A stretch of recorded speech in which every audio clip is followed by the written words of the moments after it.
लोकतंत्र के महाउत्सव को देखते हुए सेना के एक जवान ने अपनी शादी के उत्सव को आगे बढ़ा दिया। मामला बैतूल के भुड़की गांव का है। इस गांव के रहने वाले सेना में जवान सतीश उइके की शादी 6 मई को तय थी। शादी की सारी तैयारियां भी हो चुकी थी, लेकिन जब सतीश को पता चला कि शादी के दिन ही उनके इलाके में मतदान होना है, तो उन्होंने शादी की तारीख आगे टाल दी। अपने होने वाले पति के इस काम में शर्मिला इमने ने भी अपनी हामी दे दी।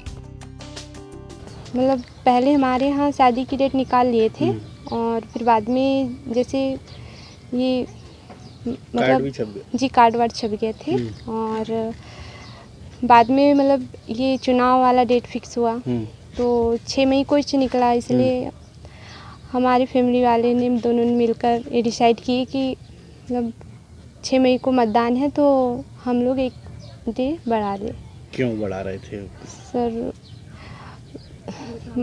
मतदान मतलब शादी की वजह से हमारे रिलेशन वाले जैसे दूर के रिश्तेदार हैं तो वो आगे 1-2 दिन पहले आ जाते हैं हमारे यहाँ। तो इस वजह से यदि किसी 1-2 व्यक्ति के मतलब वोट रह जाते तो हमें अच्छा नहीं लगता, हमें मतलब खेद होता। तैयारी सर हमने कार्ड वार्ड छपवा लिए थे, टेंट वेंट का ये कर लिए थे डिसाइड। तो हमको पता चला कि 6 तारीख को चुनाव है।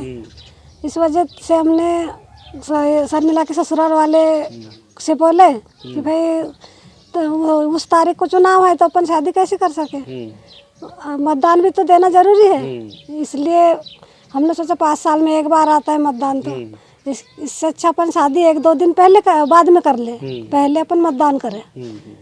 जैसे अपने शादी की वजह से कोई रिश्तेदार आए तो एक आध वोट चूक जाए किसी का तो वो भी अनमोल होता है, एक वोट भी। इसलिए हमने 7 तारीख को अपनी बिटिया की विदाई सोच ली है। शादी इसलिए कैंसिल कर दी कि वो हमारे मेहमान लोग दिन वोटिंग के दिन वोट नहीं डाल पाएंगे, इसलिए शादी चेंज कर दी। सतीश उइके की इस कदम की हर ओर तारीफ हो रही है। प्रशासन भी सेना के जवान के इस फैसले को सलाम कर रहा है। हमारे गांव की शर्मिला ने बहुत बढ़िया मैसेज किया है कि उसकी शादी जो 6 मई को होने वाली थी, उनके घर वालों ने और शर्मिला ने जो मिलकर ये पहले मतदान का विचार सोचा, उसके बाद फिर उन्होंने एक दिन बढ़ा के शादी का निर्णय लिया। तो हमें ऐसा लगा कि क्यों ना हम जब ये लड़की अपनी शादी पहले मतदान करने के लिए शादी की तारीख बढ़ा दी है, तो क्यों ना हम भी अपना काम छोड़ के पहले मतदान करें, देश की ये लोकतंत्र को मजबूत बनाएं। दरअसल बैतूल में 5वें चरण में 6 मई को वोटिंग होगी, लेकिन जिस तरह से सेना के इस जवान और उसके परिवार ने यह फैसला लिया, उसकी तारीफ तो बनती है। सेना के इस जवान ने मतदान को लेकर जो फैसला किया है, वो समाज के लिए एक बड़ा उदाहरण है।